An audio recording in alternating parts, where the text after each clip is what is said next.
Welcome back, everybody. We're doing our next micro video on the next tab on our spreadsheet, which is business expenses. Hank, take it away. Thanks, Laurie. Okay, so we've looked at vehicle costs and labor costs for both non-bargaining and bargaining employees. We've talked about everything you need to account for.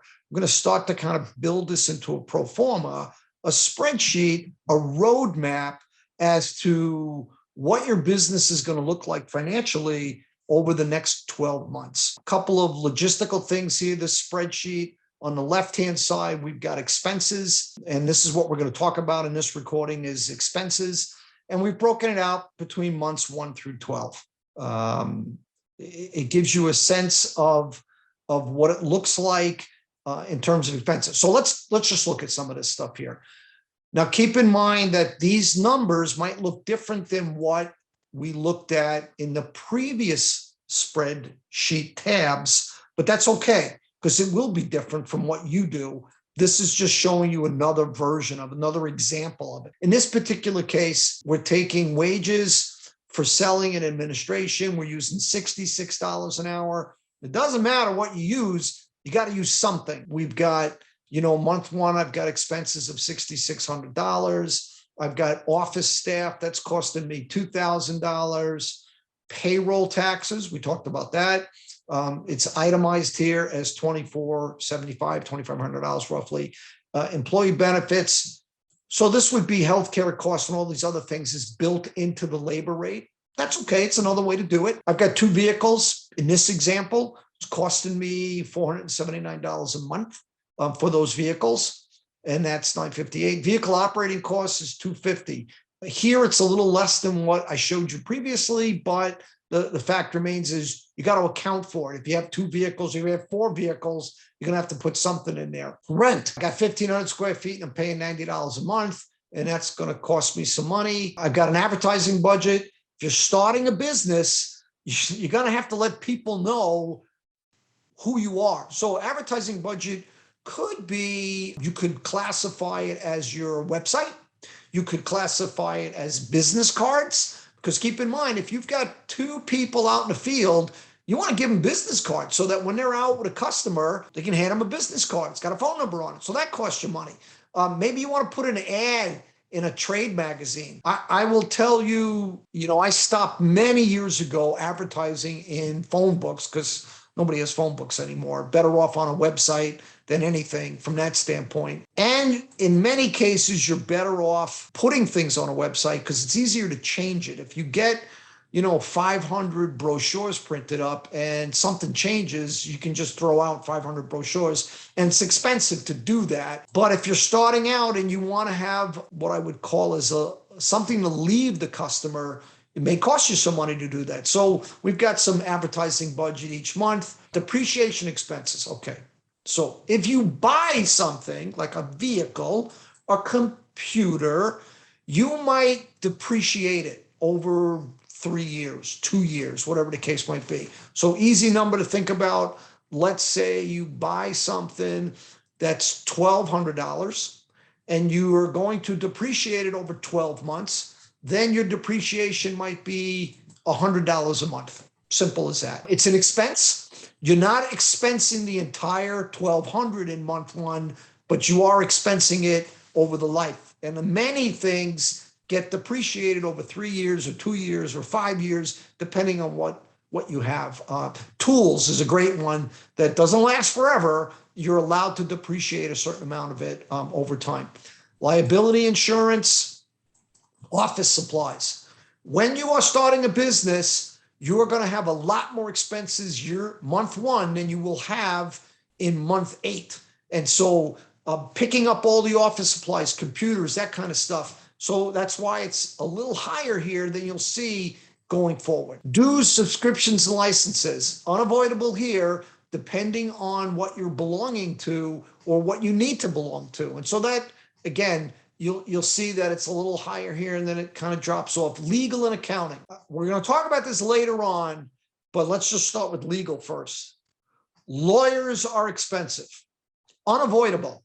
You're going to need a lawyer. You're going to need an attorney. You might have to hire somebody up front to help set the business up, but attorneys are expensive. Don't go cheap, because it will bite you in the long run.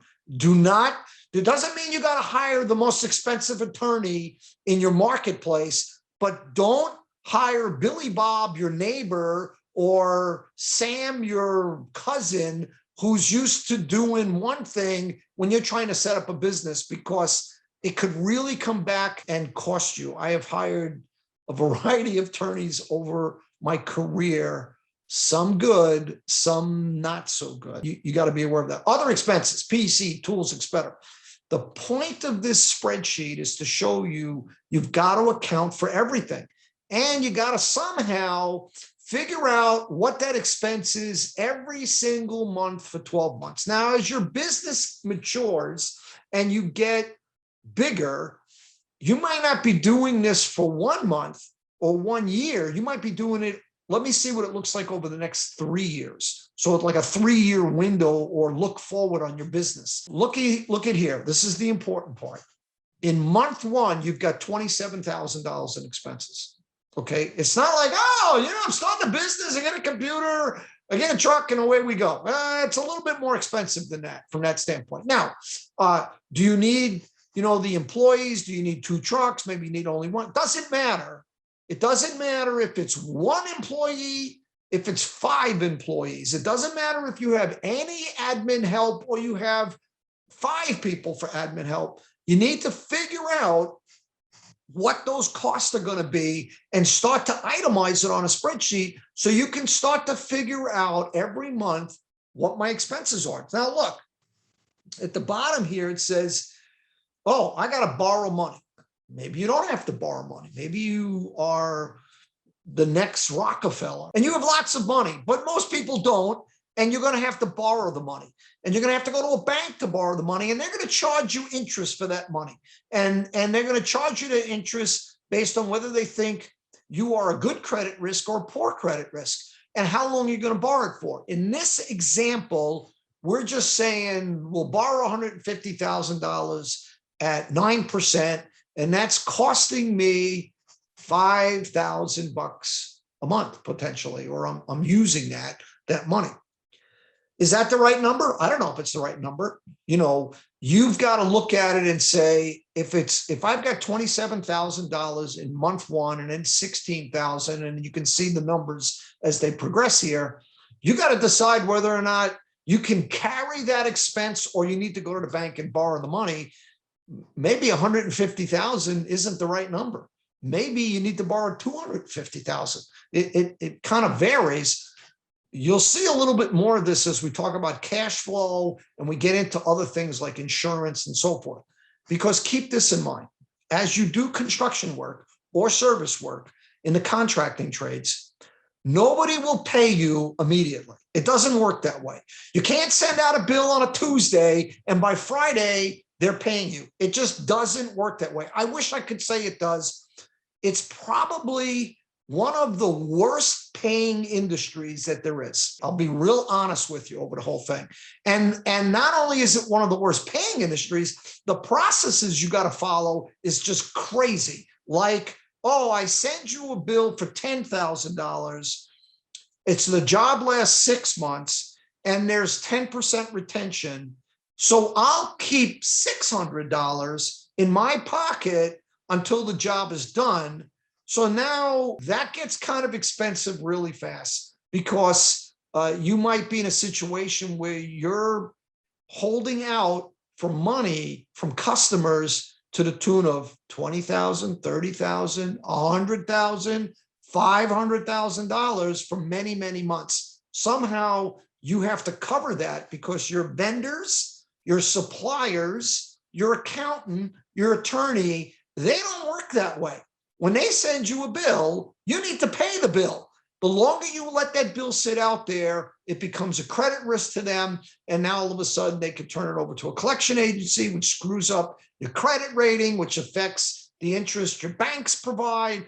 And it's a domino effect. So as we look at this from an expense standpoint, we add all of this together, it says $181,000 in expenses. It's a lot in year 1. So now you got to start to figure out, and again, you plug your numbers in here.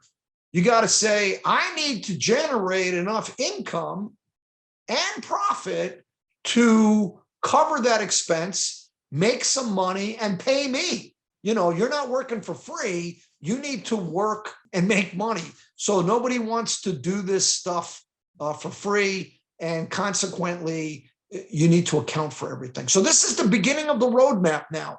We've started with breaking it down into labor costs and broke it down into union and non-union. We looked at all the expenses. We looked at vehicle expenses. Now we start to fill it into a spreadsheet and go, oh my gosh, month one, I'm 27 grand. And I guarantee you, if you started successfully and started doing work in month one and billing, you're not going to see any money until probably month 3, 4, maybe 5. So just look at the first 4 to 5 months, and all of a sudden, you got a lot of money you're laying out. That would be a concern. Okay, so we covered expenses. The next tab we're going to do is business revenue. And we're going to stop the recording here and then get you a chance to kind of absorb all of this. And then we're going to start up business revenue.